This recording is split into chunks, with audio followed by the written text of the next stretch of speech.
Hey guys, welcome to Five and Dime Outdoors. Just wanted to go over a brand new 2025 Segway UT-10P model. Now we just got this one in and we fully assembled it. We installed a rad front and rear windshield. It's a light tint vented front windshield. Just a little bit of UV protection there.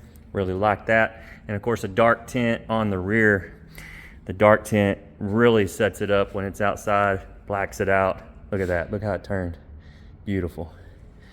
Okay, so today I just wanted to go over a couple of things on the inside on how a few things work here on the Segway UT-10, and really mostly here on the four-wheel drive system.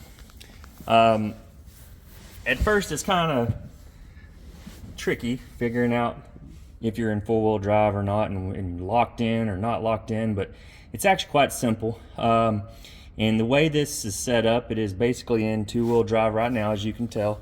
Two-wheel drive emblem is there, and as you turn this, you'll hear it and it will go into four-wheel drive. Now that does not mean that all four wheels are turning.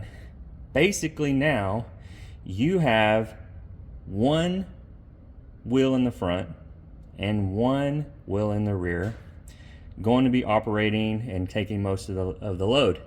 In order to basically go to a three-wheel drive, you're going to push that button right there.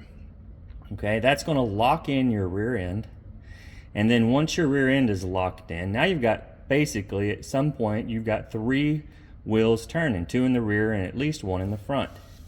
Now this particular model on the Segway, all of them have this actually on the UT-10s, you can lock the front end.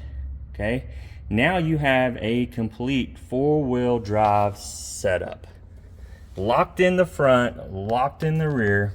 And if you look right here on the dash, this is going to display that you're locked in. You see those little X's where your front hub is and your rear differential, or your front diff and your rear diff? So that right there with the X in it means that you're locked in. So if we turn this back, get focused in here, right there on the switch, if we turn this back to just a four-wheel drive motion, as you can tell right there, the X is gone. That means your front end is not locked in. The rear end is though, okay? So again, we're going to push this button in, and then you can look right here and tell that both X's are gone. That means that you are not locked in the rear or the front. Now the reason we bring this up is when you're locked in, you better be in a tight situation. Most of the time when you're locked in the rear end, actually every time, you want to be on dirt, grass, something that's going to give. If you're on pavement, this will cause you to jerk and have a rougher turning radius. So you want to make sure you don't do that, and that way you can prevent, breaking a half shaft. Same thing goes for the front. Now with this unit, if you did push it in and you lock the front end and you lock the rear and the front, let's say, now this is going to have a limiter on it as far as the speed is concerned. It's not going to allow you to go very fast. Okay, when you have them both locked in, there is a limit.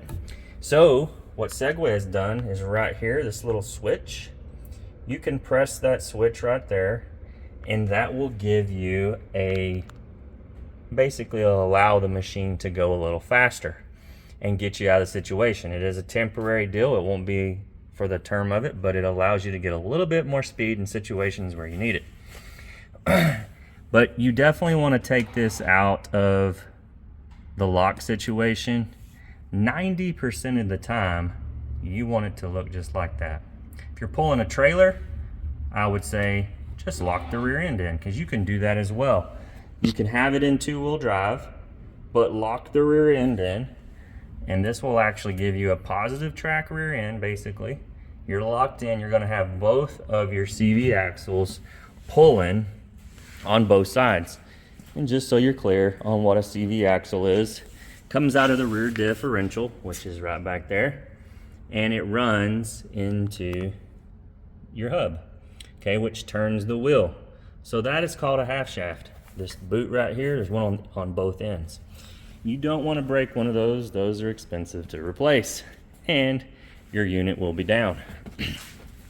So just to recap, you just need to know when and where to be using your front and your rear lock, and just know the situation. So 90% of the time you're going to be able to just flip this into four-wheel drive and get out of the situation you're in.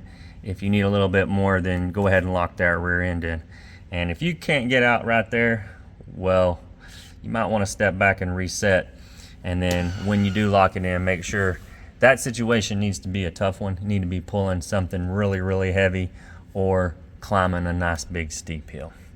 All right, guys, that's my time. Hey, come check us out here at 5 & Dime Outdoors, and come check out all of our Segways that we got. These are beautiful machines, and I know you'll love them. Don't forget to like and subscribe below. See you on the flip.